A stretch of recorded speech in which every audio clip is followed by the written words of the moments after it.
नमस्कार मित्रांनो, मी चेतन दीक्षित. तुम्ही बघायला सुरुवात करताय दक्षिण पंथ. आजचा व्हिडिओ अत्यंत महत्त्वाचा आहे. अर्थात या विषयावर समाज माध्यमांवर बोललं गेलेलं नाहीये असं नाहीये, पण काही मुद्द्यांचा विचार करणं आपल्याला पुन्हा एकदा जास्त गरजेचं आहे. फक्त तुम्ही जेन आहात. त्यातल्या त्यात हा व्हिडिओ लिब्रांडूंना उद्देशून आहे. केवळ तुम्ही जेन आहात म्हणून तुम्हाला कायद्यापासून पळवाट मिळता कामा नये. केवळ तुम्ही जेन आहात म्हणून तुम्हाला स्वातंत्र्य नाहीये. केवळ तुम्ही जेन आहात म्हणून तुम्ही काय फार मोठा बाण मारलेला नाहीये, की ज्याच्या अनुषंगानं तुम्ही कितीही नागडं नाचला तरी त्या नागडं नाचण्याची अभिव्यक्ती स्वातंत्र्य म्हणून त्या नागडं नाचण्याचं आम्ही संरक्षण करावं. टीका झालीच पाहिजे, बांबू लागलेच गेले पाहिजेत. एक व्हिडिओ व्हायरल होतोय की त्याच्यामध्ये एक बाई, म्हणजे मी तर तिला बाईच म्हणतो, काहीतरी 40 वर्षापुढची असेल, माझ्यापेक्षा 2-4 वर्षांना मोठी असेल. सैन्यावर चिडते, आर्मीवर चिडते, तमाशा प्रॉपर ज्याला मराठीमध्ये तमाशा म्हणतात ना, असा तमाशा तिने मांडला होता. मुद्दा काय होता, काही पर्यटक लडाखला फिरायला गेले. तो कुठला तरी मिनी मार्क, कुठला तरी एक भाग आहे, त्या भागामध्ये त्यांनी आर्मीनं नाकाबंदी केली होती आणि जवळपास 5 ते 6 तास ते त्या ठिकाणी अडकून राहिले होते. अर्थात अगदी अर्धा एक तास जरी आपण ट्रॅफिकमध्ये अडकून राहिलो तर आपण वैतागतो, नक्कीच वैतागतो. पण तो वैताग व्यक्त करायच्या आधी आपण कुणासमोर व्यक्त करतो आहोत आणि कुठं राहून व्यक्त करतो आहोत ह्याचा विचार करणं जास्त महत्त्वाचं आहे. ज्या पद्धतीनं ट्रॅफिक झाली म्हणून पुण्यामध्ये, मुंबईमध्ये, सोलापूरमध्ये किंवा अगदी माझ्या अर्थात बार्शीत काही ट्रॅफिक होत नाही, तिथं आपलं वैताग व्यक्त करतो, तो व्यवस्थेचा दोष असतो. पण जेव्हा तुम्ही संवेदनशील एरियामध्ये असता, संवेदनशील भागामध्ये असता, तेव्हा आपल्यातच घालायची असते आणि शांत बसायचं असतं. कारण आपलं एक चुकीचं पाऊल केवळ आपल्यालाच नाही तर ज्या वाहनामध्ये आपण बसलेलो आहोत ना, त्या सगळ्यांच्या आयुष्यावर बेतू शकतं. तिथं चट आपली घालायची असते आपल्यातच. ह्या बैला त्याची अक्कल नव्हती आणि ज्या पद्धतीनं ती आर्मीला बोलली ना, त्या भयंकर आक्षेपार्ह आहे बरं. म्हणजे मला प्रश्न पडतो की ज्या भागामध्ये आर्मी असते त्या भागामध्ये मार्शल लॉ लागू आहे, तिथं आपल्या सिव्हिलाइज्ड लॉजला काही किंमत नसते. तरी सुद्धा एक माणुसकी दाखवत त्या आर्मीनं त्या बाईसोबत अत्यंत विनयानं बोलले. तिथे SP होते, तिथं मिलिटरी पोलीस होती, तिथं कर्नल किंवा मेजर सुद्धा असतील. हे सगळे त्या बाईला समजवत होते आणि ही बाई अतिशय माज दाखवत होती.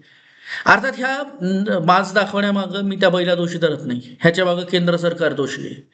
कारण जी झुरळं दिल्लीमध्ये आतंक माजवत होती त्यांना मोदींनी माफ केलंय, सुप्रीम कोर्टानं माफ केलंय. या सगळ्याचा विचार करता जर हिला माज नाही आला तर यात नवल कुठलंय? काय म्हटलीये ती बाई? अर्थात नंतर तिनं तिची माफी मागितली, पण तिनं जी काही वक्तव्य केली आहेत ना, ती वक्तव्य बघता खोटं नाही सांगत, तिथं आजूबाजू असणाऱ्या एका व्यक्तीनं जर तिच्या कानाखाली मारायला पाहिजे होती.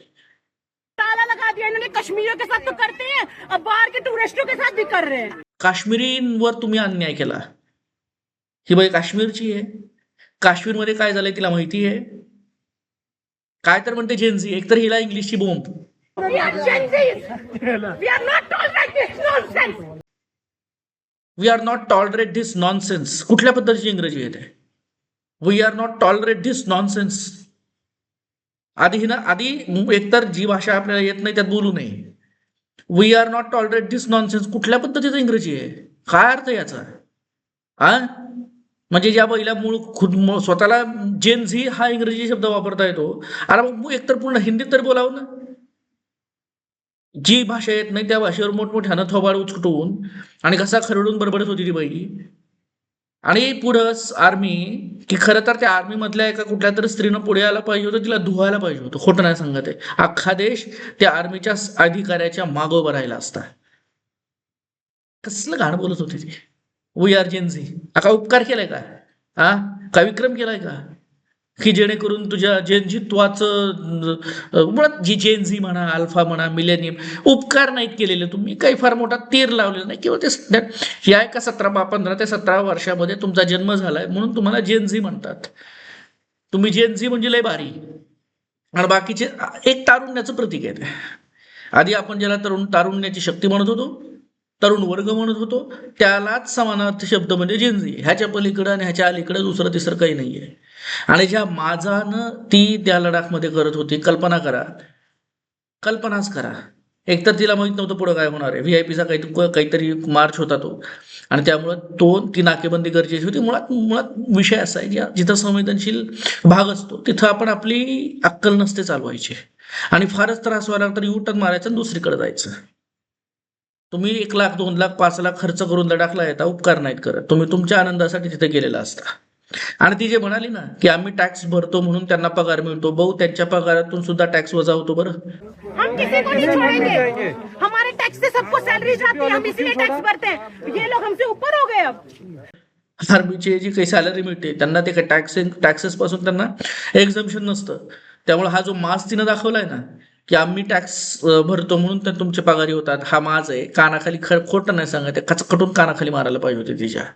कारण की जिथं जिथं सैन्य असतं तिथं तिथं आपण त्यांच्यासोबतच उभं राहायचं असतं. कारण कसं आहे, पुण्या मुंबई शहरांमध्ये राहून तारे तोडणं खूप सोपं असतं, पण अक्षरशः कुठल्या गोळीवर माझं नाव आहे आणि कुठल्या गोळीनं माझा जीव जाणार आहे, माझं घर रस्त्यावर येणार आहे ह्याची कल्पना नसताना सुद्धा निधड्या छातीनं जी पुढे जातात ना त्यांचा सन्मान हा ठेवलाच गेला पाहिजे.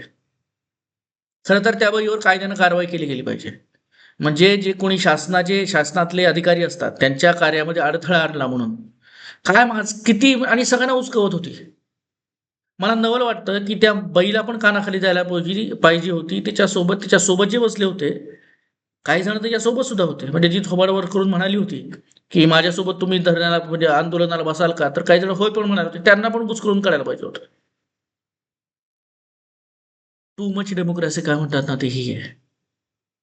हे अभिव्यक्तीचं स्वातंत्र्य हा तो काय फालतूपणा लोक म्हणतात ना की ज्याचा आणि राज्यघटनेचा काही संबंध नाहीये, तो फालतूपणा थांबवला गेला पाहिजे. कुठंतरी रेष ओढली गेली पाहिजे. आणि ही जबाबदारी फक्त तुमची माझी नाहीये बरं, ही जबाबदारी शासनाची आहे. त्या बाईनं जो काही तमाशा केला तो तमाशा ती करू शकली का, तर दिल्लीचं उदाहरण तिच्या डोळ्यासमोर होतं. पार्लियामेंट तक की बात नहीं गई ना, मेरा नाम बदल देना. दिल्लीमध्ये या झुरळांनी जयंतीच्या नावाखाली जो तमाशा केला, जी सार्वजनिक मालमत्तेची नासधूस केली, 100 पेक्षा जास्त पोलीस अधिकाऱ्यांना मारलं, म्हणजे जखमी केलं, एवढं असून सुद्धा आपलं शासन काय म्हणतंय, माफ केलं. आता FIR अजून मागा झाल्यात नाहीयेत ह्याची स्पष्टता अजून नाहीये, पण तरी शासनाकडून ह्याचा कुठलाही निषेध व्यक्त करण्यात आलेला नाहीये. उलट मोदींनी तर मोठ्या मनाने तिला माफ केलेलं आहे, जेनझीला माफ केलेलं आहे. हे लिब्रांडू जेनझी आहेत. सरसकट जेनझीला नावं ठेवण्यात मुळात सरसकट कुठल्याच पिढीला नावं ठेवायचे नसतात. त्यातले जे केओटिक एलिमेंट्स असतात ना, ते केओटिक एलिमेंट त्या पिढीचं प्रतिनिधित्व केल्याचं आणतात, पण त्याचं प्रतिनिधित्व ते करत नसतात. आणि भारतीय समाज हा बहुतांशी सायलेंट आहे. 2029ला त्याचा प्रत्यय अजून एकदा येणार आहे. पण फक्त पुन्हा एकदाच सांगतो, ह्या बाईला चांगली इंग्रजी शिकण्याची गरज आहे. ह्या बाईला माजातून बाहेर येण्याची गरज आहे. काय ती घरामध्ये नवऱ्याला त्रास देत असेल देव जाणे, घरामध्ये पण असंच म्हणत असेल, एखाद्या स्वयंपाकामध्ये मीठ कमी झालं, मी जेनझी आहे, मीठ समजून घ्या.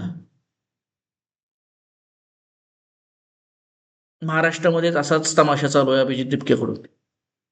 या व्हिडिओच्या माध्यमातून माझं देवेंद्र फडणवीसांना एवढीच विनंती आहे, माज खपवून घेतलात तर माज दाखवणाऱ्या पिढ्या जन्माला येतात. व्हिडिओ आवडला तर लाईक करा, शेअर करा, सबस्क्राईब करा, समविचारी लोकांसोबत शेअर करा. आणि जर नाही व्हिडिओ आवडला तर कमेंट बॉक्स ओपनच आहे, खच्चून शिव्या द्या. धन्यवाद.